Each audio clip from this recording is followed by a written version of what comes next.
I want to talk a little bit about a company who I personally asked if they would sponsor us. The company is Magswitch. I've been approached 100 times in the last 2 years from tool companies trying to get me to take on a sponsorship. I've declined them all because their tools were mostly just mediocre. Magswitch takes tools to a whole new level. They make your work faster, they make it more accurately, and most importantly, they make it safer. There's a link in the description below that gets you 15% off, and it helps support our channel. And these things are awesome times two when you discover you can store them literally anywhere. Hi everyone, this is James. Welcome to King's Fine Woodworking. Today I just want to spend a couple of minutes and show you a new drill press fence that I got. I got it from Magswitch, and no secret, I really like a lot of Magswitch products. So I'm going to tell you some of the cool features that this drill press fence has that no other fence I've ever had before has, and why I think it's better. So a few months back, I upgraded to a Powermatic drill press. I got rid of my Grizzly, and I finally got into a Powermatic. They're quite a bit more money, and there were several features about the Powermatic that I liked, one of which was the fence. This is the best fence that I've used on a drill press before. And so what I like about it is it's really relatively easy to put on. It just connects directly to the cast iron surface of the drill press table here. And it takes a minute to get it to wiggle on, and then you've got to rotate these locks at the back in order to lock it down and get it just right. So it does take a couple of minutes to dial in. Once you get it dialed in, it's actually pretty strong.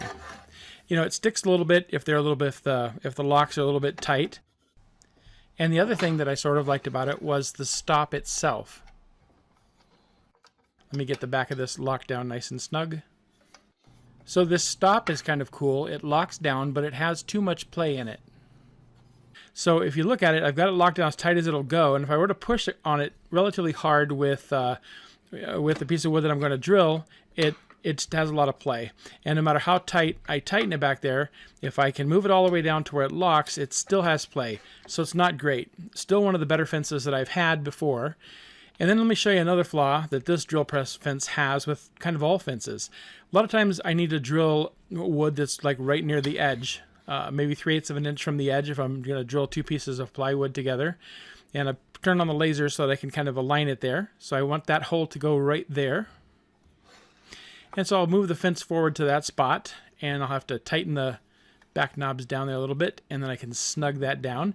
But then look what happens. If I go in here to pre-drill this thing, it hits. It's not going to allow me to drill this hole because, of course, the chuck is in the way. And this is characteristic of every drill press fence I've ever seen. And same thing with the stop. I've got to wiggle the stop over, and you can see it's a little bit tedious to get the stop over into place exactly because we've got to open it up quite a bit to make it fit. But then the same problem exists, is it's in the way of the chuck. And so there's no way I can get a hole drilled here. Now if I had a much larger drill bit, it'd be okay. But you know, when I'm drilling near the edge, it's usually a smaller drill bit, and that just doesn't work. And another problem is if I'm going to use a backer board to drill into, I can't really slide it under the stop and then run my piece up to the stop because the stop has no strength unless it's locked all the way down. So I've got to put the stop in position first, and then I've got to stop this board up next to the stop. And that's kind of a problem because I can't really move my backer board around conveniently and keep drilling in new holes in new places. And of course it still doesn't fit. But drilling in new holes in new places, you know, helps me save the board so I can get lots and lots of drill holes out of it. So if I want to use the fence and I want to use the stop, I can't really use a backer board. Not very effectively anyway. So let me show you the difference between that and the Magswitch fence. I didn't even realize I needed a new drill press fence. In fact, if he had come out and given me this thing before I switched from the Grizzly to the Powermatic, I would never have upgraded drill presses because this thing's amazing. If I want to drill in that same spot, for example, I'll just set the fence in place. I don't have to feed it through those slots. I set it in place, I spin the two magnets at the back, and it's locked rock solid.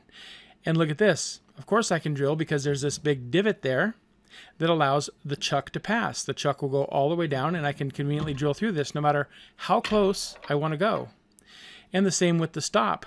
You can see with the other fence, the Powermatic fence, the stop even blocked the drill press chuck. Here, if I turn the stop at this angle, the stop doesn't block it at all. And you saw how easy it was to put that stop up into place. I just move the stop into place, lock it down. I don't really have to wiggle it and walk it back and forth. So there's a lot of convenience going on here that I didn't even realize that I needed. And the stop will really quickly and easily basically magnet to the fence and any orientation on either side. Doesn't make any difference. Whatever side you want to drill on, you just move the stop over there, lock it down, and you're ready to drill. It's a piece of cake. Now let's look at the situation with a backer board. So now I can actually use a backer board with a stop and still drill up close, and I can just keep moving the backer board as I want. So I'll put the stop in place like normal. Let me get it situated here, right there, so the stop is locked down. And I can continually move the backer board around however I see fit. It'll just slide around underneath the stop, no problem. There's even some convenience factor. If I was going to use the backer board here maybe as my drill board, I can use the stop to hold it down in place. So I can extract the drill each time without having it pull up against the board that I'm trying to drill on. And that makes it convenient too. So there's a lot of neat functionality, a lot of neat uses that we get out of a stop like this. Not sure why nobody else bothered to invent this, but it would seem to be common sense, but maybe it's not. Maybe it really takes the mind of an engineer. My next biggest concern was this drill press fence square? It has to be square to the table, otherwise it's no good to me, and I checked it everywhere. I locked it down, I unlocked it, and it is dead on square. Doesn't make any difference where I put it. And then I spoke with Andy about it. He said that they had to do quite a bit of engineering and redesign this magnet hold that's in the back in order to force it to become square every time you lock it down. So I thought that was pretty cool. But you can quickly take it and move it anywhere. It's actually a little wiggly when you first set it down because it's got a little rubber cushion under there which gives more friction. I'll show you that in a second. But once you set it down, it locks down tight, squishes that rubber bumper, and it goes back into perfect square. It's really pretty cool. And so a lot of people might end up putting a lot of force on this fence. And one of the things that helps these magnets out is this little rubber bumper here. That's what I was showing you. It kind of rocks on that a little bit. But that rubber bumper compresses completely when the magnet engages. And it gives a pretty significant extra coefficient of friction so that the magnet doesn't have the ability to slide around, a lot more than just the magnet itself. It grips it so tight I could probably drag my drill press across the shop floor just by holding on to the fence. So you notice I have a pretty wide drill press table, and the magnets on mine are attached all the way at the outside. You could move them in, and they even have a smaller drill press fence available as well. And this whole thing is really hefty. It's a really thick 3/8 or maybe almost half-inch thick steel. So it's really built to last. I think if I drop this, it's not going to get damaged at all. It's really rock solid. So one last really cool feature, and we will wrap it up here. So not only does this stop allow us to get very close to the chuck and drill a hole very close to it without the chuck impeding or getting in our way, but it can help in a lot of different situations when the edge of our stock isn't perfectly square. Of course, at a 45-degree angle, you can lock it down and you can see we can drill a hole right there really nicely. But then you might ask, well, I don't always cut at 45 degrees. Well, that's the cool thing about this particular stop is it doesn't matter what angle you drill at, you just tilt it up because it grabs at any angle you want to use it at. It really doesn't make any difference at all. And it's got just as much hold power. It doesn't matter if it's sitting flat or if it's sitting up at some sort of an angle. Kind of neat. If you look at a traditional stop, any sort of a swing stop that goes down, there's always a gap at the bottom. And your board is going to slide underneath the bottom. In fact, sometimes it goes under the bottom and tends to push the stop up, which will make your board go further, so your holes aren't going to be consistent. So that's a problem. And not only that, where that interferes or where that hits the stop is just in one small area. So if you push too hard, you can dent your board there, and even that can make your distance go out just a little bit. Whereas with a stop like this, you can see that it actually impacts or stops in a very large area. And that just makes for a better stop, a little bit more of a secure situation. And the stop will also help hold your board down. And it really doesn't matter. Like I said, you can put the stop at any angle you want. We can tilt it up like this if we want to. And now we can have bearing along the entire surface. So as opposed to just some section in the middle, the whole surface is acting as a stop. So that's kind of a neat feature. I like that a lot. If you decide this is something that you want in your shop, now is the best time to buy. It will never actually be cheaper than this, according to the folks at Magswitch. The retail price of the large fence is $214.99. The small fence is $158.86.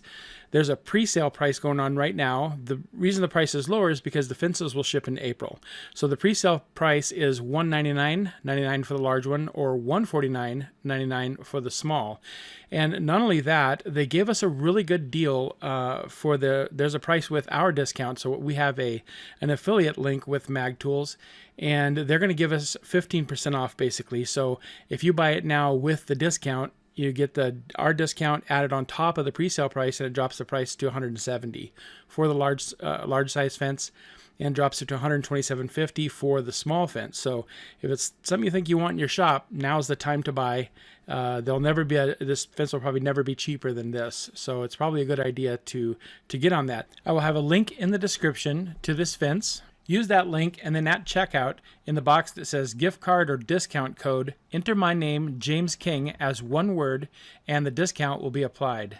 And if you've been thinking about getting one of the other Magswitch tools like the Universal Featherboard Pro or the Vertical Featherboard Pro or anything they have, you can also get 15% off of that between now and Christmas. One last thing I want to mention, and if you're a fan of this channel, you might be interested in this, is we have started our Christmas sale. We weren't sure if we were going to do it, but we gathered all the wood we could, bought up a few remaining supplies that we could find of some of these specialty exotics, and we're going to put all of our mallets on sale, the THOR'S hammer woodworking mallets, for half price. This half price is, we haven't raised the price on the mallets themselves, and they're half price until we run out of wood. A couple of the species we might run out of quicker are the Lignum vitae or the Cocobolo. Those are no longer being imported into the US, and here's just a quick sampling of what these hammers look like. These are 10 of the most beautiful exotics that we have found from around the world, and there are also 4 different domestic species from the US as well. The sale is valid for all mallets until Christmas Day. The micros, the mid-size, and these full-size ones here for all species. And the discount code is HALFPRICE2020. It's all one word, HALFPRICE2020, and there'll be a link to that in the description below. The mallets are all engraved with our logo. They're fully functional and built to last for many lifetimes.